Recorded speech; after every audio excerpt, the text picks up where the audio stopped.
Little boy slipped off suspension bridge. Mama bear's impossible catch stopped time. Let us know where you're watching from. If you love my content, consider supporting it with a super thanks. Also, don't forget to like and subscribe. It'll help us to remain in touch with amazing people like you. The old suspension bridge swayed gently in the mountain breeze, wooden planks creaking with each step as the Anderson family made their way across. 5-year-old Noah skipped ahead, his blue jacket bright against the weathered wood, while his parents, Thomas and Elise, followed at a leisurely pace, captivated by the breathtaking canyon views. "Noah, don't go too far ahead," Elise called, her voice carrying over the rush of the river 30 feet below.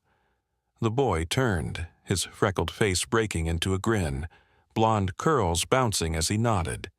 "I'm being careful, Mommy," he shouted back, continuing his game of hopping from plank to plank. Unbeknownst to the family, just downriver, a large brown bear and her young cub were foraging along the rocky shoreline. The mother bear's ears twitched at the sound of human voices, but she continued digging for roots and turning over stones, teaching her curious cub how to find food. The cub mimicked her movements, occasionally glancing up at the strange sounds from above. Thomas paused to take a photo of the magnificent canyon, its walls streaked with red and orange, centuries of geological history displayed in vibrant layers. Elise stopped beside him, leaning against his shoulder to admire the view on his camera screen. For a moment, both parents were distracted, entranced by the natural wonder surrounding them. That's when it happened. Noah, still playing his hopscotch game, landed on a rotted plank. The wood gave way with a sickening crack. His small hands grasped desperately for the guide ropes, but they were too high for his reach. Time seemed to slow as he plummeted through the opening, his scream piercing the peaceful canyon air. "Noah!" Elise's horrified cry echoed off the canyon walls as she lunged forward, Thomas right behind her. But they were too far away, powerless to reach their son as he fell toward the rushing water and jagged rocks below. The mama bear's head snapped up at the sound of the scream, her powerful muscles tensing as she spotted the small figure falling through the air. Something primal stirred within her, a protective instinct that transcended species. Without hesitation, she rose to her hind legs, her eyes tracking the child's descent with uncanny precision.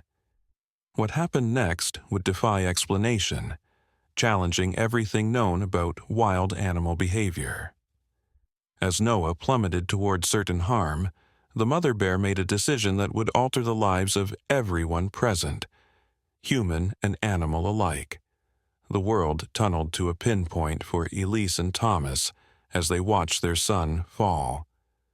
Elise's legs gave out beneath her as she collapsed against the bridge railing, her hand outstretched as if she could somehow will her child back to safety. Thomas frantically scanned the bridge for a way down, but the steep canyon walls offered no path. The 30-foot drop looked impossibly far, the rushing water below a deadly threat. "Noah! Noah!" Thomas shouted, his voice breaking with desperation. Their son's terrified eyes looked up at them as he fell, his small body twisting in the air, arms flailing uselessly. The mama bear moved with shocking speed for an animal her size. Her cub whimpered in confusion as she abandoned their foraging spot, powerful legs propelling her across the rocky shoreline. She seemed to calculate the boy's trajectory, positioning herself directly beneath his fall path. "Oh my God," Thomas gasped, noticing the bear for the first time. "There's a bear down there." Elise's scream redoubled, imagining their son surviving the fall only to face a predator. "No, no!" exclamation mark. Noah's world was a blur of sky and rock as he tumbled through the air. The rush of wind stole his breath, tears streaming sideways across his temples. His stomach lurched with the horrible sensation of falling, the ground racing toward him with unstoppable force. The mama bear's muscles bunched beneath her thick fur as she prepared for impact. Her cub retreated to the safety of a nearby boulder, watching with wide, curious eyes as its mother engaged in this strange behavior. The bear's primal instincts, to protect, to nurture, overrode any natural caution around humans. Thomas fumbled for his phone, ready to call for help, though he knew no rescue could arrive in time. Elise could only watch in horror as her baby boy fell toward both certain injury and the massive predator below. Noah closed his eyes, unable to watch the approaching ground. The seconds stretched into an eternity, each fraction of time burning into his parents' memories as they stood helplessly above. The bear rose to her full height, nearly 7 feet tall on her hind legs, and extended her forearms. Her massive paws, capable of breaking a man's spine with a single swipe, opened wide. The power that could crush skulls and tear flesh now prepared for a different purpose. The distance between boy and bear closed rapidly. 20 feet, 10 feet, 5. A mother watched from above, frozen in horror. A mother watched from below, poised to act. A child hung suspended between them, time slowing to a crawl around his falling form. The impact came with less force than Noah expected. Instead of the crushing pain of hitting rocks, he felt himself enveloped in something warm and yielding. The bear caught him against her broad chest, her powerful forelegs cushioning his small body. The momentum sent them both tumbling onto the soft riverbank, rolling in a blur of fur and fabric. "Noah!" Elise screamed, gripping Thomas's arm so tightly her nails drew blood. They watched in disbelief as the massive predator rolled with their son clutched against her. When the movement stopped, the bear was on her back, the boy cradled on her chest. For a heart-stopping moment nobody moved. Noah's eyes were squeezed shut, his tiny hands buried in the bear's thick fur. The mama bear lay still, her breath coming in heavy puffs that gently lifted the boy with each inhale. "Is she holding him?" Thomas whispered, his voice barely audible over the rushing water. Elise couldn't form words, her throat constricted with fear and desperate hope. The bear slowly rolled to her side, keeping Noah secure with one massive paw. She sniffed him carefully, her wet nose brushing against his tear-stained cheek. Noah's eyes fluttered open, meeting the deep brown gaze of his unlikely savior. Where terror should have been, something else flickered in the child's eyes. Wonder. "Be bear," he whispered, his voice trembling. From the safety of the boulder, the bear cub watched curiously, tilting its head at the strange scene. It took a tentative step toward its mother, then stopped, unsure about the small human she held. Thomas frantically searched for a path down the canyon wall, finally spotting a steep but navigable route about 50 yards down the bridge. "There," he pointed, already moving. "I can get down there." "What if she attacks him?" Elise choked out, her eyes never leaving her son. "She just saved him," Thomas said, his voice filled with awe and confusion. "I don't understand it, but she saved him." Below, the mama bear slowly sat up, still cradling Noah with surprising gentleness. She nudged him with her snout, as if checking for injuries. Noah remained perfectly still, instinctively understanding that sudden movements might break this fragile moment. The bear's warm breath ruffled his blonde curls as she sniffed his head, his shoulders, his arms, assessing him as she would her own cub. "I'm okay," Noah whispered to her, his 5-year-old mind accepting this impossibility with the simple faith of childhood. "Thank you for catching me." The bear made a soft huffing sound, neither threatening nor afraid. She lowered her head, her eyes never leaving the boy's face, and gave his cheek a gentle lick. Noah giggled despite his fear, the sound echoing across the canyon like bells. Thomas and Elise watched in astonishment as their son reached up a tiny hand and touched the bear's nose. The massive creature, capable of tearing a man apart, allowed the touch with inexplicable patience. "It's like she knows," Elise breathed. "Like she understands he's someone's baby." The bear's cub, growing braver, edged closer to investigate the strange, hairless creature its mother was protecting. Noah's eyes widened at the sight of the smaller bear, his fear momentarily forgotten in childlike fascination. "Look, Mommy," he called up to the bridge, his voice shaking but excited. "A baby bear."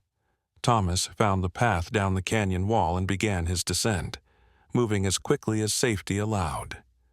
Elise remained on the bridge, maintaining visual contact with Noah, afraid to take her eyes off him for even a second.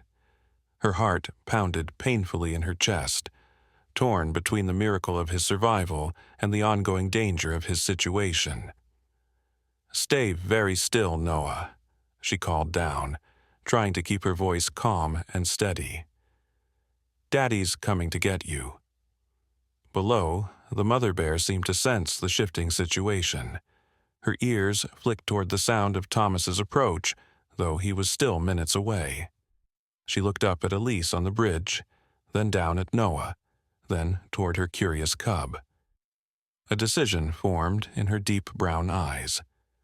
With surprising gentleness, the bear shifted Noah off her lap and onto the soft ground beside her. She rose to her full height, towering over the boy, and gave him one final sniff. Noah remained seated, looking up at his rescuer with wide, wondering eyes. "Are you going?" he asked softly. The bear huffed again, nudging him with her snout toward the direction Thomas was approaching from. Then she turned to her cub, making a low grunting sound. The baby bear reluctantly backed away from Noah, returning to its mother's side. Thomas scrambled down the last section of the path, his feet sliding on loose gravel. The mother bear's head swiveled toward the sound, her posture instantly alert. Thomas froze. 20 yards away, his eyes locked on the massive predator standing over his son. "Noah," he called softly, "can you come to me?" Very slowly.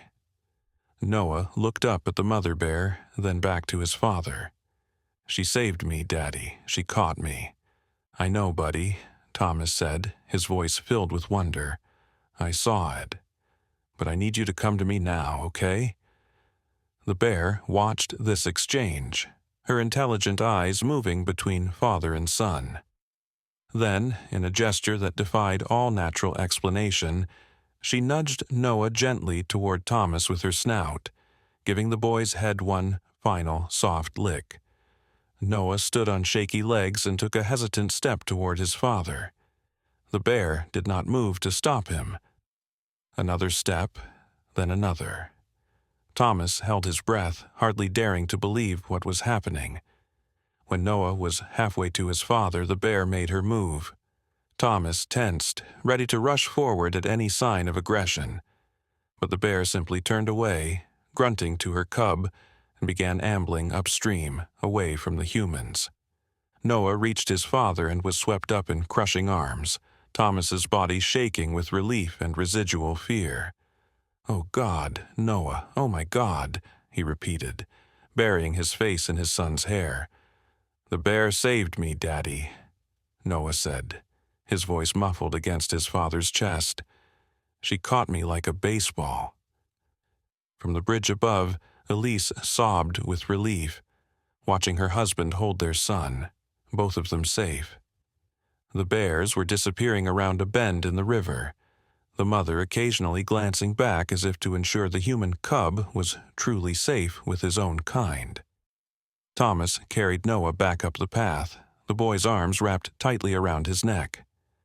When they reached the bridge, Elise collapsed against them both, her tears soaking Noah's already damp jacket. "It's a miracle," she whispered, running her hands over Noah's body, checking for injuries and finding none.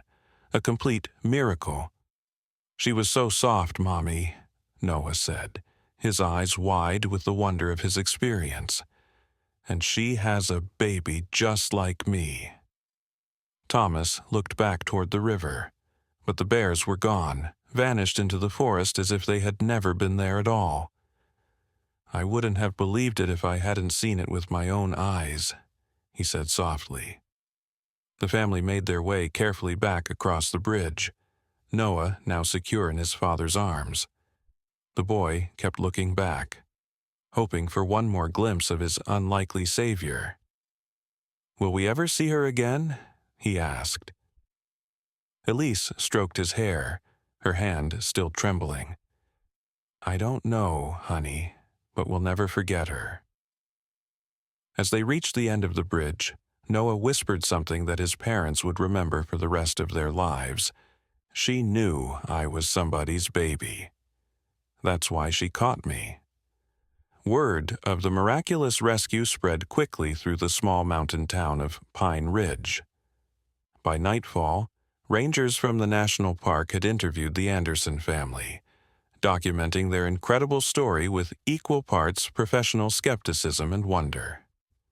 "In my 20 years as a wildlife ranger, I've never heard of anything like this," Ranger Martinez told them, shaking his head as he closed his notebook. "Bears, especially mothers with cubs, typically avoid human contact completely or become aggressive if they feel threatened." "I know what I saw," Thomas said firmly, his arm around Elise as they sat in their cabin's living room.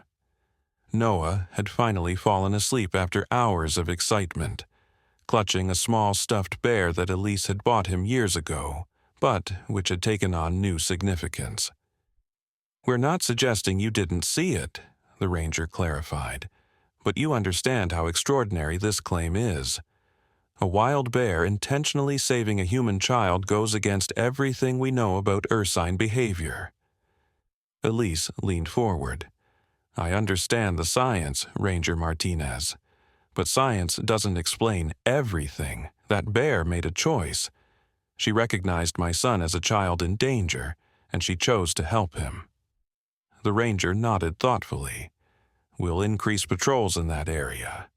Not to hunt the bear," he added quickly, seeing their alarmed expressions, "but to monitor her.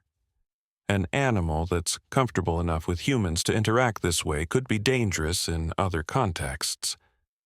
"She's not dangerous," Noah's sleepy voice came from the hallway. He stood there in his pajamas, the stuffed bear dangling from one hand. "She's a mommy bear. She just didn't want me to get hurt." Ranger Martinez smiled gently at the boy. "You had quite an adventure today, young man. How are you feeling?" "I was scared when I was falling," Noah admitted, coming to sit on his mother's lap. "But the bear was soft and warm." He yawned widely.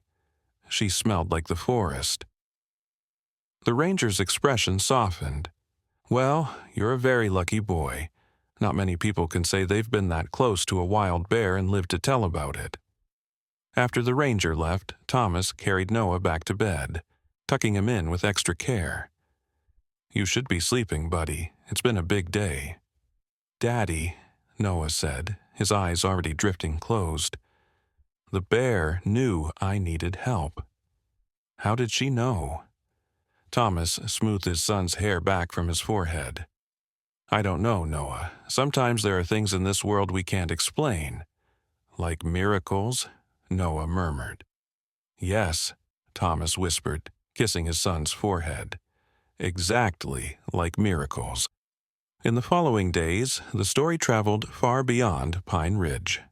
News crews arrived from the nearest cities, eager to interview the family about their extraordinary experience. Wildlife experts debated the plausibility of the account, offering various theories ranging from learned behavior to simple coincidence.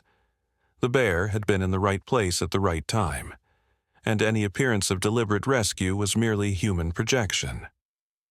But those who looked into Noah's clear blue eyes as he recounted his experience found it difficult to dismiss his story. He described details no 5-year-old could have invented. The specific way the bear had cushioned his fall, the gentle inspection she had given him, the communication between mother and cub.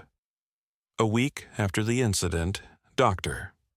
Abigail Chen, a renowned animal behaviorist, arrived in Pine Ridge. Unlike the news crews with their sensationalist questions, Dr. Chen approached the family with genuine scientific curiosity. "I've spent my career studying cognitive abilities in large mammals," she explained as they sat in the Andersons' living room. "What you've described doesn't fit our current understanding of bear behavior, but that doesn't mean it didn't happen." "We know how it sounds," Elise said. "If I hadn't seen it myself, I wouldn't believe it either." Dr. Chen nodded. The scientific community tends to dismiss anomalous events when they don't fit established patterns, but the most important discoveries often begin with unexplained anomalies. She turned to Noah, who was quietly drawing at the coffee table. "May I see what you're drawing, Noah?" Noah shyly pushed his paper toward her. It showed a crude but recognizable brown bear with a smaller bear beside it. A stick figure boy with yellow hair was being held in the bigger bear's paws. "She was this big," Noah said, stretching his arms wide, "and her fur was this color." He pointed to the brown crayon he'd been using. Dr. Chen studied the drawing. "Noah, did the bear make any sounds when she was holding you?" Noah nodded. "She went like this." He made a soft huffing noise, then a low rumble in his throat that was surprisingly accurate for a child's imitation. Dr. Chen's eyebrows rose. "That's remarkable. That's exactly how a mother bear vocalizes to her cubs when checking if they're hurt." She looked at Thomas and Elise. "I'd like your permission to take Noah to the rescue site. Sometimes returning to the location can help recover additional memories." Thomas and Elise exchanged uncertain glances. "Is that necessary?" Thomas asked. "He's only just getting over the nightmares." "Nightmares?" Dr. Chen asked. Elise nodded. "Not about the bear, though. He dreams about falling, but never being caught. He wakes up screaming." Dr. Chen considered this. It might actually help him process the trauma, but only if everyone's comfortable with it. "I want to go," Noah said, looking up from his drawing. "Maybe the bear mommy will be there again." Thomas hesitated, then nodded. "We'll all go tomorrow morning." The suspension bridge looked different in the clear morning light, less threatening. Its wooden planks and rope railings merely functional rather than ominous. Thomas carried Noah across, unwilling to let him walk independently after what had happened. Elise followed close behind, with Dr. Chen and Ranger Martinez bringing up the rear. "The plank that broke has been replaced," the ranger explained, pointing to a section of newer wood. "We've reinforced the entire structure." When they reached the spot where Noah had fallen, the boy pointed down at the riverbank. "There," he said, "that's where she caught me." The adults looked where he indicated, a sandy area near the water's edge, partially shaded by overhanging trees. Nothing about it appeared special or unusual. "Would you like to go down there?" Dr. Chen asked gently. Noah nodded, and the group made their way down the path Thomas had used during the rescue. When they reached the riverbank, Noah immediately walked to the exact spot, kneeling to touch the sand. "She rolled over right here," he said, tracing a large circle with his finger, "and her baby watched from there." He pointed to a large boulder. Dr. Chen made notes, occasionally asking clarifying questions. "Noah, how did the bear smell?" "Like dirt and leaves," Noah said without hesitation, "and a little bit like the raspberries we picked last summer." Dr. Chen exchanged a significant look with Ranger Martinez. Black bears in this region have been feeding heavily on wild berries this season, the ranger confirmed. That detail rings true. As Noah continued to recount his experience, Elise wandered a few feet away, still within sight but giving her son space to talk. Something caught her eye in the sand, a depression that seemed too regular to be natural. She knelt to examine it. "Thomas," she called softly, "come look at this." Thomas joined her, followed by Ranger Martinez. In the sand was a perfect paw print, massive, with 5 distinct pad marks. "That's a bear print, all right," the ranger confirmed. "A large female, based on the size and shape." "There are more," Thomas said, pointing to a trail of similar prints leading toward the forest. "And look, smaller ones alongside." Dr. Chen joined them, her expression serious. "The presence of bear prints only confirms bears were here, which we already knew. It doesn't validate the rescue story, but it doesn't disprove it either," Elise countered. Noah, who had been quietly examining the area, suddenly stiffened. "Shh," he whispered, his eyes wide. "Listen." The adults fell silent, straining to hear whatever had caught the boy's attention. At first, there was nothing but the gentle rush of water and the whisper of leaves in the breeze. Then, a low huff, followed by the crack of a branch from the forest edge. Ranger Martinez instinctively moved his hand to the tranquilizer gun at his hip, while Dr. Chen held perfectly still, her eyes scanning the tree line. "It's her," Noah whispered, his face lighting up. "She came back." For a long moment nothing happened. Then, at the edge of the forest, branches parted to reveal a massive brown bear. Behind her, partially hidden by foliage, was the smaller form of her cub. "Nobody move," Ranger Martinez warned, his voice barely audible. "Don't make eye contact. Back away slowly." But Noah did exactly the opposite. Before anyone could stop him, he took a step forward, raising his small hand in greeting. "Hello, bear mommy," he called, his voice clear and unafraid. Elise's heart nearly stopped. Thomas lunged to grab his son, but Dr. Chen caught his arm. "Wait," she whispered, "just wait." The bear remained at the forest edge, her head raised as she scented the air. Her eyes, intelligent and alert, found Noah immediately. For several breathless seconds, bear and boy regarded each other across the distance. Then, in a gesture that left even Dr. Chen speechless, the bear rose briefly to her hind legs, her silhouette impressive against the dark forest. She dropped back to all fours, huffed once more in Noah's direction, then turned and disappeared into the trees, her cub following close behind. Silence fell over the riverbank. Noah turned to the adults, his face glowing with vindication. "See?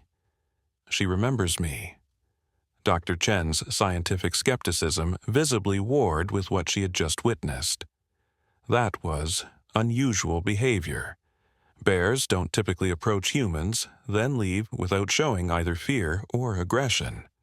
"She wasn't afraid or angry," Noah said simply. "She just wanted to say hello." Ranger Martinez slowly relaxed his grip on the tranquilizer gun. "In all my years working these mountains," he said, shaking his head in wonder, "I've never seen anything like that." As they made their way back to the bridge, Dr. Chen walked beside Noah. "Noah, what do you think made the bear help you that day?" Noah considered the question seriously, his small face thoughtful. "She's a mommy," he said finally. "Mommies help kids who are in trouble, even if they're not their kids." Dr. Chen smiled. "That's a very nice thought." "It's not a thought," Noah corrected her with the certainty only a child could possess. "It's what happened." Later that evening, as Dr. Chen prepared to leave Pine Ridge, she shared her conclusions with the Andersons. I came here skeptical, she admitted, but what I've seen and heard challenges many of my preconceptions about animal behavior. So you believe us now? Thomas asked. I believe something extraordinary happened, she replied carefully. Whether it was a deliberate rescue or an instinctive response that happened to benefit Noah is still open to interpretation. But I can't dismiss the connection I witnessed today between your son and that bear. Will you include this in your research? Elise asked. Dr. Chen nodded. With your permission, yes. It may not be provable by traditional scientific standards, but it's a data point worth recording. She smiled at Noah, who was once again drawing bears at the coffee table. Sometimes the most important discoveries begin with something we can't quite explain. Summer turned to fall, and the Andersons' story gradually faded from the headlines. Life in Pine Ridge returned to its usual rhythm, though the family found themselves forever changed by their experience. Noah, once a typical rambunctious 5-year-old, developed an unusual calm around animals. When a stray dog wandered into their yard, snarling with fear and hunger, Noah approached it with the same fearless compassion he had shown the bear. The dog, to everyone's surprise, allowed the boy to stroke its head and eventually followed him into the house, becoming the family's newest member. I think the bear taught him something, Elise told Thomas one evening as they watched Noah sleeping peacefully. The dog curled at the foot of his bed. Something about trust and connection that we adults have forgotten. Thomas nodded. Dr. Chen called yesterday. She's published her preliminary findings in a journal. Most of her colleagues think she's lost her scientific objectivity, but a few are interested enough to conduct follow-up studies on ursine cognition. And what do you think?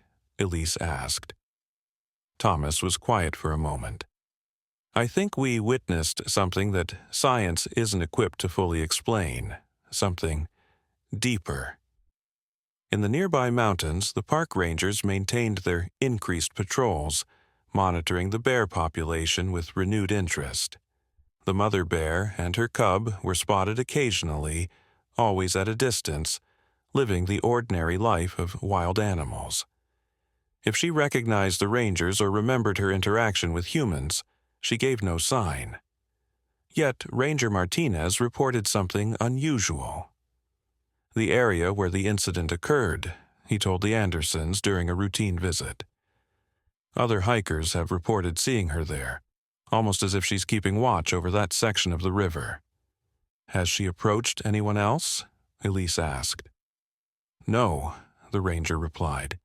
She maintains her distance, but she's there often enough that it can't be coincidence. As winter approached, Noah began asking to visit his bear again. The parents gently explained that bears would soon be hibernating, sleeping through the cold months in their dens. Will she dream about me? Noah asked. I don't know, honey, Elise replied honestly, but I think she remembers you. This seemed to satisfy the boy. He added a new element to his bear drawings, a cave with sleeping bears, snow falling outside. One evening, as the first snow of winter dusted Pine Ridge, Dr. Chen called with exciting news.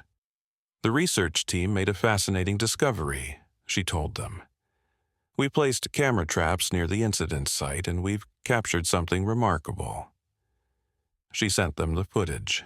The mother bear approaching the spot where she had caught Noah, sniffing the ground thoroughly, then sitting for several minutes before moving on.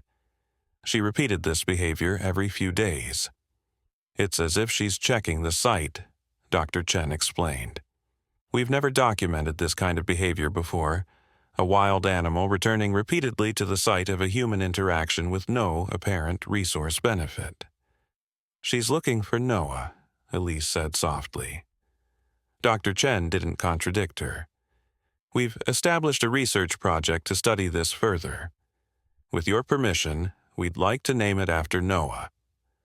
Thomas and Elise agreed, and the Noah Initiative was born, a long-term study examining the cognitive and emotional capacities of large mammals, particularly their potential for cross-species empathy and altruism. Winter passed, and with spring came Noah's 6th birthday.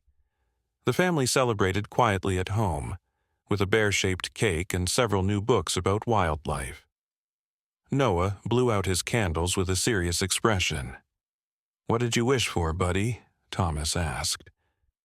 Noah looked up, his blue eyes bright with certainty. "I can't tell you, Daddy, but it's about the bear mommy." The next day, Thomas took Noah fishing at the river, deliberately choosing a spot away from the suspension bridge. As they sat quietly with their lines in the water, Noah suddenly stiffened. "Daddy," he whispered, pointing across the river. "Look." On the opposite bank, partially obscured by new spring foliage, stood the mother bear. Her cub, notably larger now, foraged nearby. The bear's head was raised, her nose working the air. "She smells us," Thomas said softly, instinctively pulling Noah closer. "She smells me," Noah corrected, his voice filled with quiet joy. "She knows I'm here." For a long moment, the bear and the humans regarded each other across the water. Then the bear made that now familiar huffing sound, turned, and disappeared into the forest with her cub.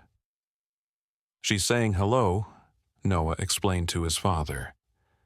"That's bear for hello." That night, as Thomas recounted the encounter to Elise, he struggled to articulate what he had felt. It wasn't just recognition, he said. It was like acknowledgement, like two parents nodding to each other across a playground. Elise understood. They share something now. Both of them saved a child. Different species, same instinct. As Noah grew, the story became part of local folklore. Other children would ask him to tell it, and he did so without embellishment, the simple facts extraordinary enough without enhancement. When asked if he was scared of bears now, Noah would shake his head. "Not her," he would say. "She's my friend." Dr. Chen's research continued, gathering evidence of complex emotions and behaviors in bears that challenged conventional understanding. The cameras occasionally captured the mother bear and her growing cub visiting the rescue site, less frequently as time passed, but never stopping entirely. On the anniversary of the rescue, the Andersons visited the suspension bridge, now reinforced and made safer with higher railings. Noah, a year older and wiser, stood in the middle of the span, looking down at the river below. "I was so scared when I was falling," he said, his voice steady. "But I wasn't scared when she caught me. Isn't that funny?" "Why weren't you scared of her?" Elise asked, genuinely curious. Noah considered this, then answered with the simple wisdom of childhood. "Because she wasn't scared of me." As they turned to leave, something caught Noah's attention. He pointed to the far bank where the forest met the river. "Look, someone left us a present." Thomas squinted in the direction his son indicated. At the edge of the trees lay a fresh-caught fish, its scales gleaming in the sunlight. There was no sign of any human having been there, no footprints, no fishing gear. "That's odd," Thomas said. "Why would someone leave a fish there?" Noah smiled, a secret knowledge in his eyes. "It's not from a person, Daddy. It's from her. She's saying thank you." "Thank you for what?" Elise asked. Noah looked up at his parents, his expression suddenly older than his years. "For letting her go, for not trying to find her den, for keeping her safe like she kept me safe." Thomas and Elise exchanged glances, speechless at their son's insight. As they walked home, Noah skipping ahead once more, Thomas took Elise's hand. "Do you think he's right? About the fish?" Elise watched her son, alive and vibrant because of an inexplicable act of cross-species compassion. A year ago, I would have said it was impossible for a bear to save a falling child. Now, she squeezed his hand. Now, I believe that in this world of wonders, a bear leaving a thank you gift might just be the least impossible thing of all. 6 months passed, and autumn once again painted the mountains around Pine Ridge in brilliant reds and golds. Noah, now approaching his 7th birthday, had started first grade at the local elementary school. His teacher, Miss Winters, had heard about his extraordinary experience. Everyone in town had, but she was unprepared for what happened during their nature unit. "Draw your favorite wild animal," she instructed the class one Tuesday morning, distributing sheets of drawing paper and crayons. While the other children sketched generic lions, elephants, or dinosaurs, Noah worked with intense concentration. When Miss Winters collected the drawings, she paused at Noah's desk. "Noah," she said quietly, "this is remarkable." His drawing showed a brown bear with anatomical details no 6-year-old should know. The specific shoulder hump of a grizzly, the precise facial structure, the correct proportions of paws to body. It wasn't the work of a child. It was almost scientific in its accuracy. "How did you learn to draw bears like this?" she asked.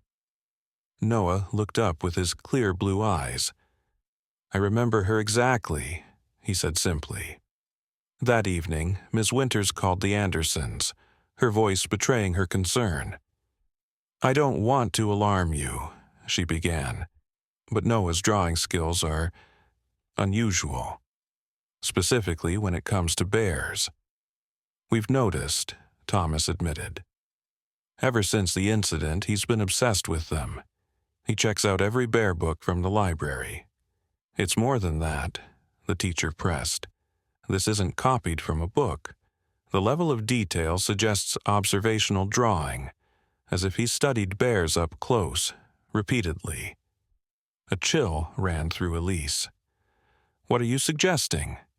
"I'm not suggesting anything," Miss Winters backtracked. "It's just, well, has he had any more encounters with bears that you know of?" Thomas and Elise exchanged worried glances. "No," Thomas said firmly. "We're very careful about that." After hanging up, they called Noah into the living room. "Honey," Elise began carefully, "Miss Winters was impressed by your bear drawing today." Noah beamed with pride. "I drew her just right. The mama bear." "That's what we wanted to talk about," Thomas said. "Your drawing was very detailed, almost like you've been seeing bears again." Noah's expression became guarded, a look his parents hadn't seen before. "I see her in my dreams," he said after a pause. Elise relaxed slightly. "Oh, you dream about her. That makes sense." "Not regular dreams," Noah clarified. "Special ones. When I'm sleeping, sometimes she shows me things." Thomas leaned forward. "What kind of things, buddy?" "The forest, her den, how to find food." Noah traced patterns on the couch cushion. "She teaches me things." The parents shared a concerned look. Was this a child's imagination, or something more troubling? "Noah," Thomas said gently, "you know bears are wild animals, right? Even the mama bear who saved you. It's not safe to be around them." "She wouldn't hurt me," Noah insisted. "She promised." "Bears can't make promises, sweetheart," Elise said. Noah looked at her with surprising intensity. Not with words, but she promised other ways. That night, after Noah was asleep, Thomas and Elise called Dr. Chen. The behavioral scientist listened without interruption as they described Noah's drawings and his talk of special dreams. "Children process trauma in various ways," Dr. Chen said when they finished. Creating an ongoing relationship with the bear in his imagination could be his mind's way of maintaining control over a frightening experience. "So, you think it's just imagination?" Elise asked hopefully. Most likely, Dr. Chen assured her. However, there is something you should know. She hesitated. Our camera traps have captured the mother bear approaching closer to town in recent weeks. Always at night, always alone. Her behavior doesn't suggest food-seeking or typical curiosity. What does it suggest? Thomas asked, dread pooling in his stomach. I hesitate to anthropomorphize, Dr. Chen said carefully. But if I were to describe it, I'd say she's searching for something. Or someone. After a sleepless night, Thomas called Ranger Martinez with a request. That weekend, the ranger brought a wildlife tracking expert to the Anderson home. The tracker, a weathered man named Jim Blackwolf with Shoshone heritage and 30 years of experience, examined the perimeter of their property carefully. There have been bears here, he confirmed, pointing to barely perceptible signs, a tuft of fur on a fence post, a partial paw print in a flower bed, recently, within the past week. Is it her? Thomas asked. The same bear? Blackwolf nodded slowly. Female grizzly, approximately 400 pounds, traveling alone. He stood, brushing dirt from his hands. She's been circling your property, never coming too close to the house, but definitely investigating. What does she want? Elise whispered, instinctively glancing toward Noah's bedroom window. Bears don't want in the way humans do, Blackwolf said. But they remember. They form associations. He looked at them steadily. This bear has formed an association with your son. That's neither good nor bad in itself, but it is unprecedented. That night, they locked Noah's window for the first time since he was a toddler, drawing the curtains tight. Thomas slept fitfully, waking at every creak and rustle outside. Shortly after midnight, Noah's voice jolted them fully awake. Daddy, Mommy, she's here. They rushed to his room, hearts pounding. Noah stood at his window, the curtains pulled back despite Thomas's certainty that he had closed them. The boy's face was illuminated by moonlight, his expression one of wonder rather than fear. Look, he whispered, pointing. At the edge of their backyard, where their property met the beginning of the forest, stood a massive silhouette.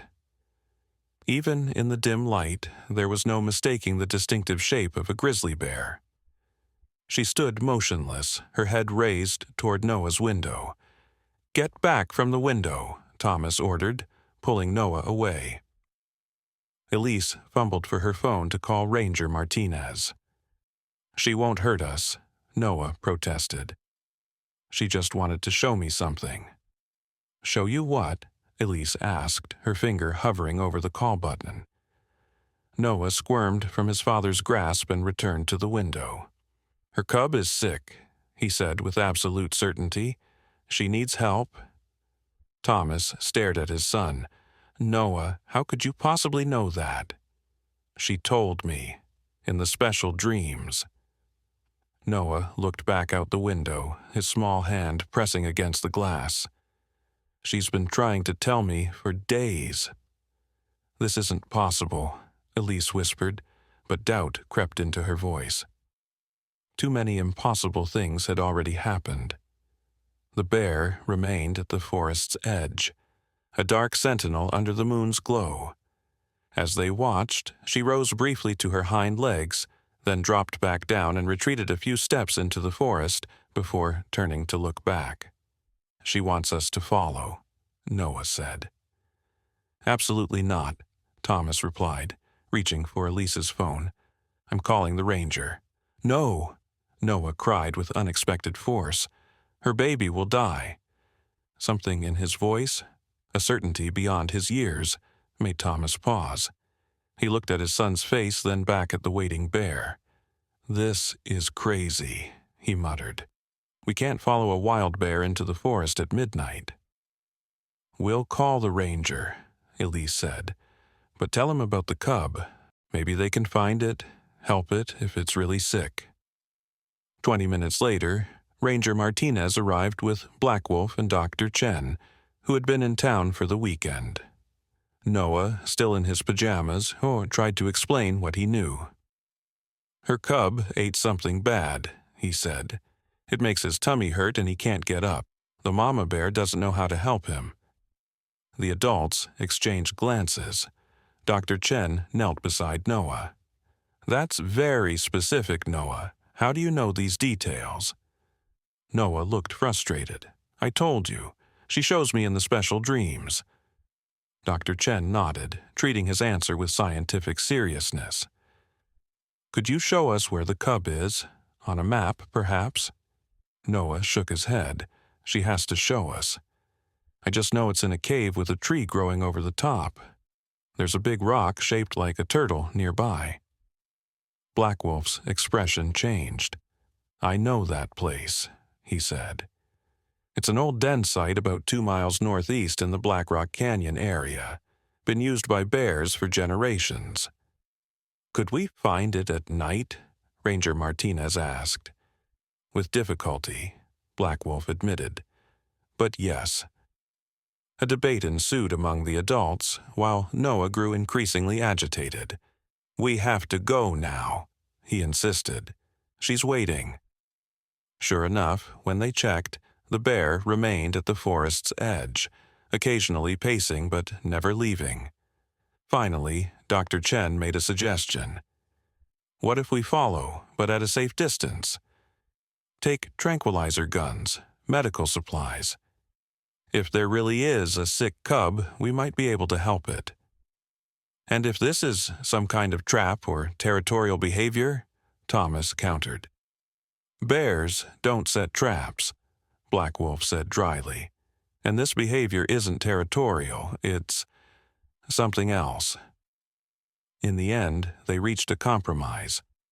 Ranger Martinez, Dr. Chen, and Black Wolf would follow the bear if she seemed to be leading them somewhere.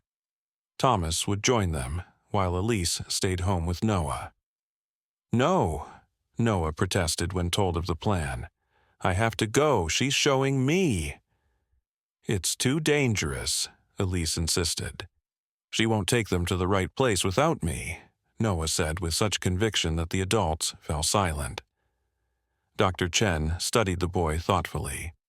"There is precedent for wildlife forming unusual bonds with specific humans, particularly children," she said. "And we've already established this. Bear has an extraordinary connection with Noah." "You can't seriously be suggesting we take a 6-year-old child to follow a wild grizzly through the forest at night," Elise said incredulously. "Of course not," Dr. Chen backpedaled. "I'm just trying to understand the situation from all angles." As they argued, Noah slipped away unnoticed. By the time they realized he was gone, they saw him through the back window, walking steadily toward the waiting bear. "Noah!" Thomas shouted, bolting for the door. Outside, Noah approached the massive predator without fear. The bear watched his approach, making no move either toward or away from him. When the boy was about 20 feet from her, she turned and took several steps into the forest, then looked back. Thomas reached Noah just as the adults burst out of the house behind him. "Noah, get back here right now," he ordered, fighting to keep his voice calm. "Daddy, please," Noah begged, his eyes filling with tears. "Her baby is dying. She came to us because she knows we help babies who are hurt, like she helped me." The bear watched this interaction from the forest's edge, her behavior utterly contrary to everything known about wild grizzlies. She should have fled from so many humans or charged to protect herself. Instead, she waited with what could only be described as patience. Dr. Chen approached slowly, tranquilizer gun ready but pointed at the ground. "This is unprecedented," she murmured. "Completely unprecedented." Ranger Martinez joined them, his own tranquilizer gun raised. "We need to get the boy inside. Whatever's happening here, it's not safe." "Wait," Black Wolf said, studying the bear. "Look at her posture. She's not threatening. She's requesting." Indeed, the bear's body language showed none of the signs of aggression they would expect. No swaying head, No flattened ears, no bared teeth. She simply waited, occasionally looking deeper into the forest, then back at the humans. After a tense standoff, Dr. Chen made a decision. "I'm going to follow her," she announced. "Martinez, you and Black Wolf come with me. Thomas, take Noah inside." "No," Noah said firmly, with a strength of will that surprised everyone. "She wants me to come. Just me and Daddy." "That's not happening," Ranger Martinez said flatly. But Black Wolf was watching the bear carefully. "The boy might be right," he said slowly. "She keeps looking at him specifically. Every time we try to separate them, she gets more agitated." "This is insane," Thomas muttered, but he found himself reconsidering as he watched the bear's behavior. "What if we all go together?" Dr. Chen suggested. "Safety in numbers, but Noah stays in the middle of the group. Martinez and I keep the tranquilizer guns ready." It was a compromise no one was entirely happy with. But time was passing, and if there really was a sick cub, every minute mattered. Finally, Thomas made the hardest decision of his life. "We'll go, all of us, but Noah stays with me every second." Elise protested vehemently, but eventually relented when Noah's distress became too intense to ignore. "If anything seems off, we turn back immediately," she insisted. Equipment was gathered: flashlights, medical supplies, tranquilizer guns. Noah changed from pajamas into outdoor clothes, his face set with determination far beyond his years. As they approached the forest edge as a group, the bear watched them, then turned and began walking slowly into the trees. She maintained a steady pace, looking back frequently to ensure they were following. "Stay close," Thomas whispered to Noah, holding his son's hand tightly. "She won't hurt us," Noah replied with absolute certainty. "She's a mommy who needs help." The forest was dense, the night making navigation difficult despite their flashlights. But the bear seemed to deliberately choose the easiest path, avoiding dense underbrush and steep inclines.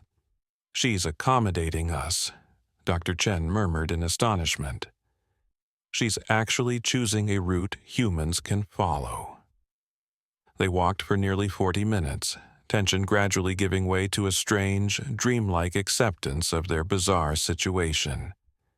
The bear remained a constant presence ahead, never too far, never too close. Finally, they reached a rocky outcropping. Just as Noah had described, a massive boulder shaped remarkably like a turtle's shell stood beside a small cave entrance, partially obscured by the gnarled roots of an ancient pine growing above it. The mother bear approached the cave entrance, turned to look at the humans one final time, then disappeared inside. "Now what?" Ranger Martinez whispered. "We need to see if there really is a sick cub," Dr. Chen replied. "I'll go first," Black Wolf offered. "I've entered bear dens before during research projects." But Noah tugged at his father's hand. "She wants me and Daddy," he insisted. The adults exchanged glances. "Absolutely not," Elise said firmly. "What if," Dr. Chen suggested, "Black Wolf goes first, followed by Thomas and Noah, with Martinez and myself right behind them. We keep the tranquilizer guns ready at all times." After more debate, they agreed to this plan, though Thomas's heart pounded at the thought of entering a bear den with his son.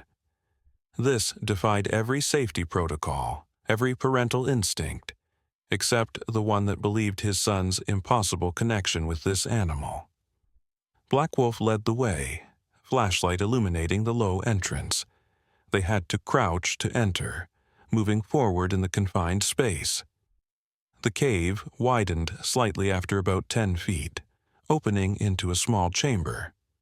Their flashlights revealed the mother bear standing protectively over a form lying on the ground.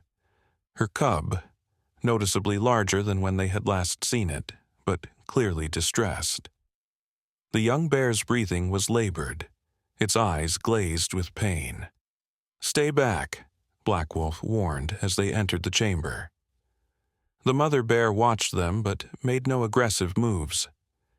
Dr. Chen, still holding her tranquilizer gun ready, moved slightly to one side to observe the cub.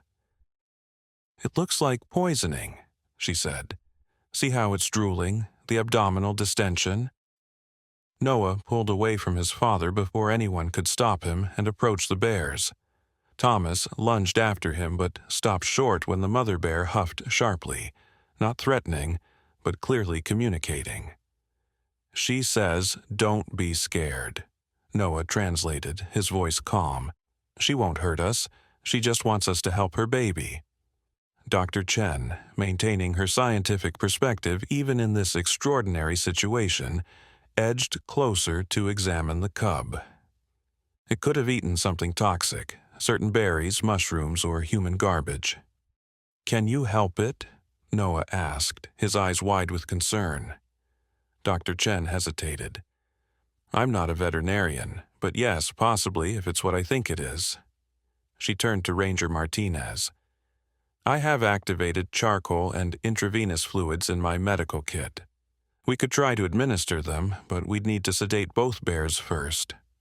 "No," Noah said firmly. "The mama bear will let you help. She won't fight."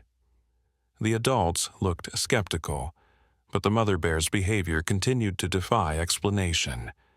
She stood watch over her cub, but showed none of the aggression they would expect from a mother bear with a threatened cub. "I've never seen anything like this," Black Wolf murmured.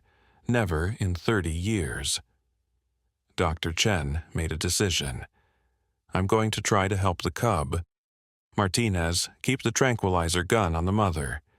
If she shows any sign of aggression, dart her immediately." With excruciatingly slow movements, Dr. Chen approached the sick cub. The mother bear watched intently, but made no threatening moves.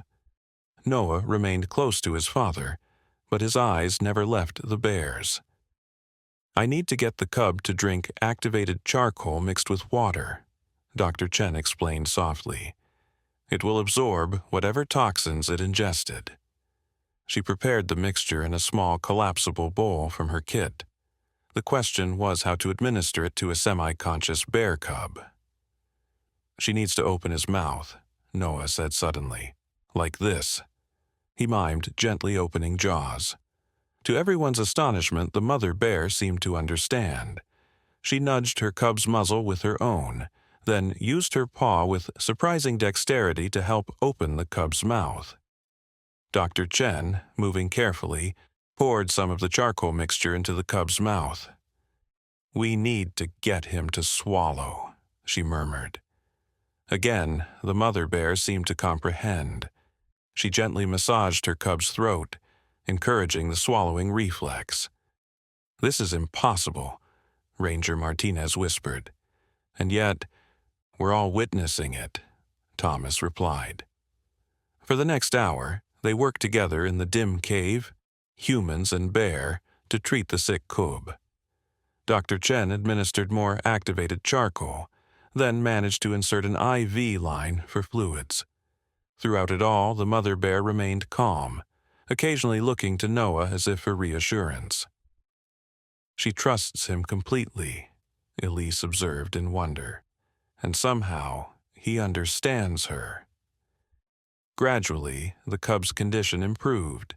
Its breathing eased, and its eyes became more alert. By the time Dr. Chen removed the IV, the young bear was attempting to sit up.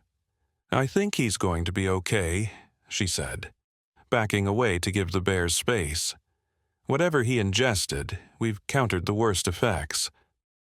The mother bear huffed softly and nudged her cub affectionately. Then, in a gesture that left even Black Wolf speechless, she approached Noah and gently touched her nose to his forehead, a gesture uncannily like a kiss. "She says thank you," Noah translated with a smile. "She remembers I was falling, and she caught me. Now we helped her baby. We're even." As they prepared to leave the cave, Dr. Chen pulled Thomas and Elise aside. This experience challenges everything we understand about animal cognition and interspecies communication, she said, her voice trembling with scientific excitement. The level of intelligence, the apparent understanding of reciprocity. What happens now? Thomas asked. Dr. Chen looked back at the bears. Now, we leave them in peace. But with your permission, I'd like to continue studying this relationship from a safe distance. This could revolutionize our understanding of animal consciousness.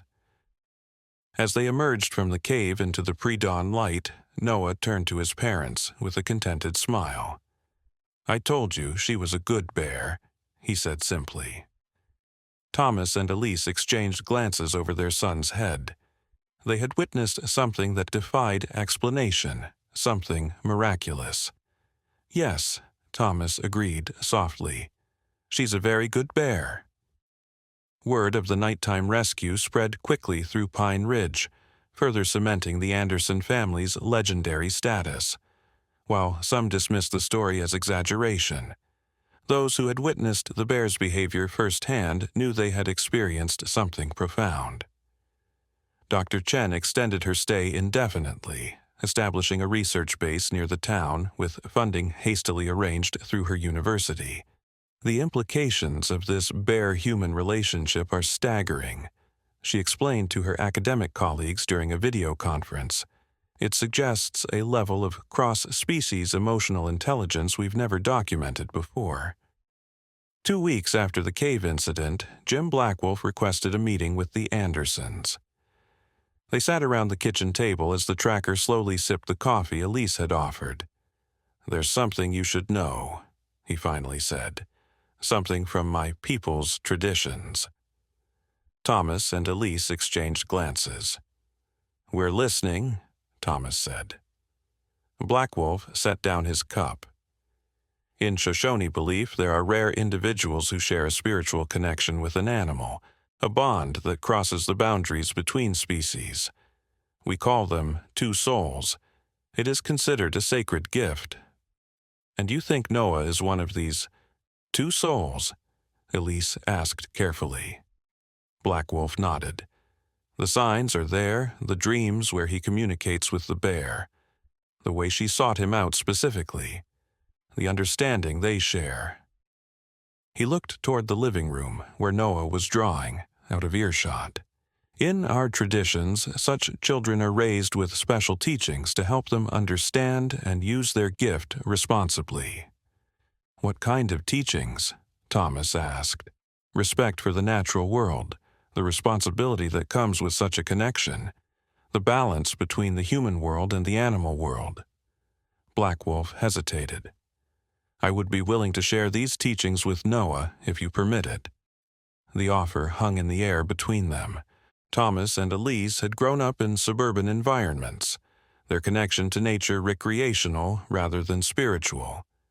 But they had witnessed something inexplicable, something that scientific explanations alone couldn't fully address. "We need to think about it," Elise said finally. Blackwolf nodded. "Of course, but don't wait too long. Such gifts, if not nurtured properly, can become burdens." After he left, Thomas found Noah in the living room, adding details to yet another bear drawing. "That's really good, buddy," he said, sitting beside his son.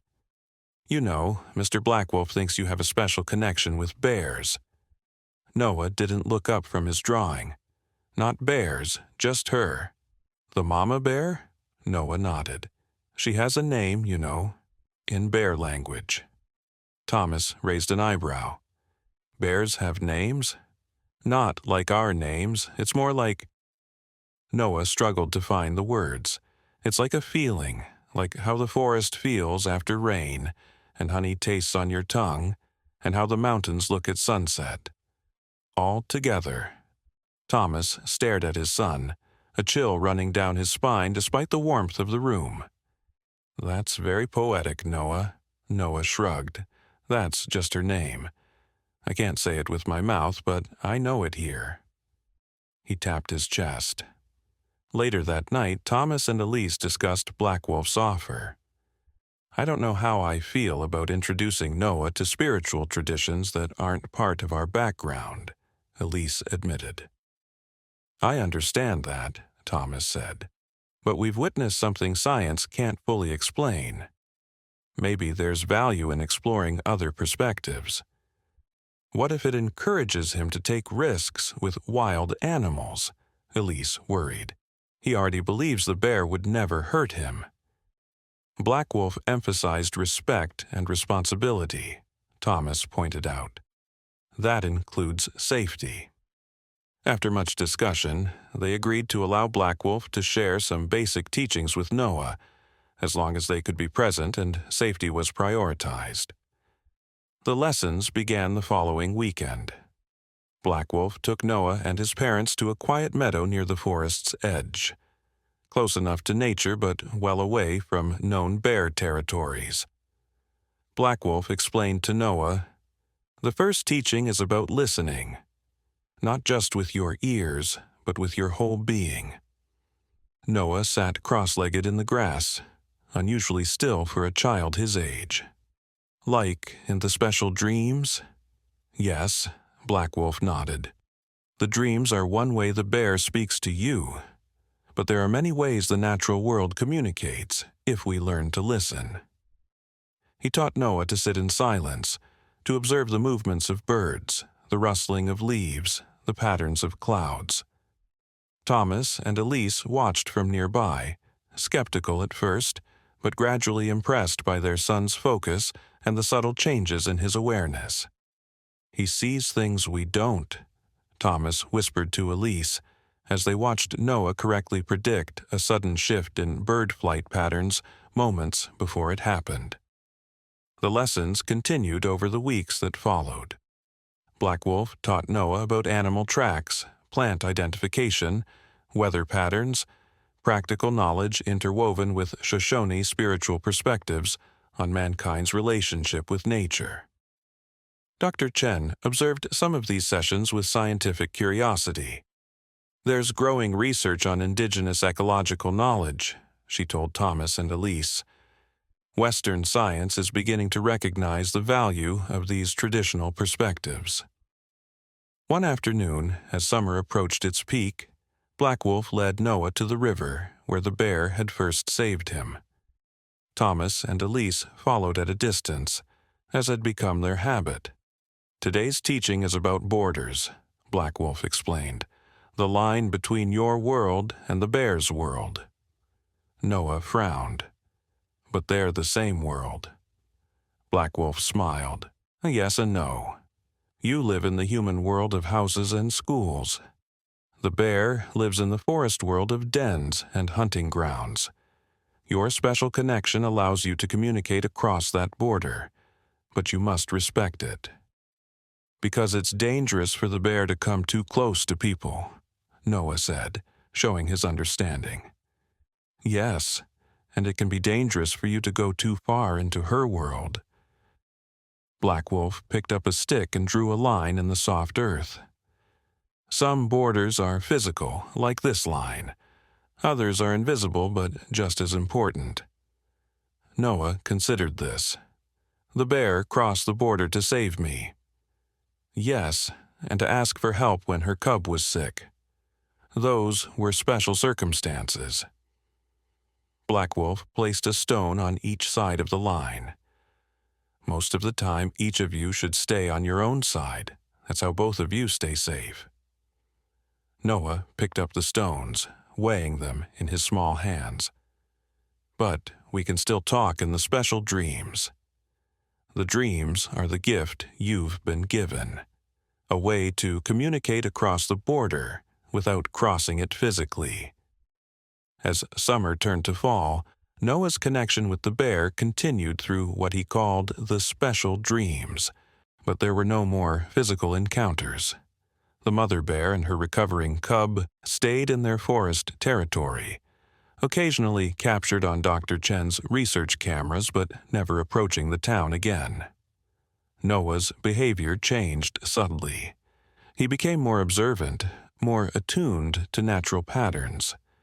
His teachers commented on his unusual focus during outdoor activities and his encyclopedic knowledge of local wildlife. Other children were drawn to his quiet confidence and the fascinating stories he shared about animal behavior. One crisp October day, as the first snow dusted the highest peaks, Ranger Martinez visited the Anderson home with news. "We've identified what made the cubs sick," he told them, spreading photographs on the kitchen table. "Someone illegally dumped these behind the old service station at the forest edge." The photos showed rusted barrels leaking a dark substance into the soil. "Industrial chemicals," the ranger explained. "Bears are curious, and cubs especially will investigate anything with a strong smell." "Is the area cleaned up now?" Thomas asked.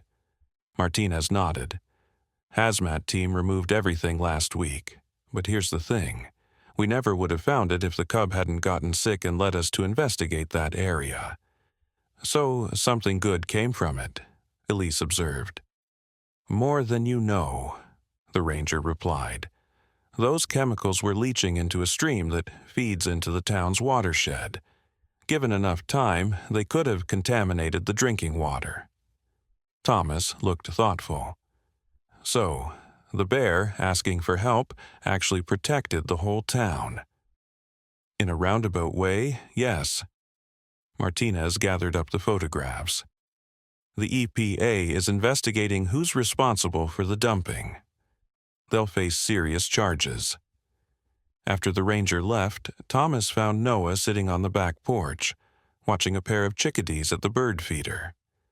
"The ranger told us they found out what made the bear cubs sick," he said, sitting beside his son.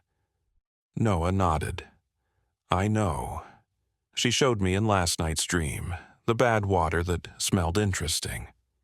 Thomas had grown accustomed to these statements, no longer questioning how Noah could know such details. "The good news is that by helping the cub, we also protected our town's water."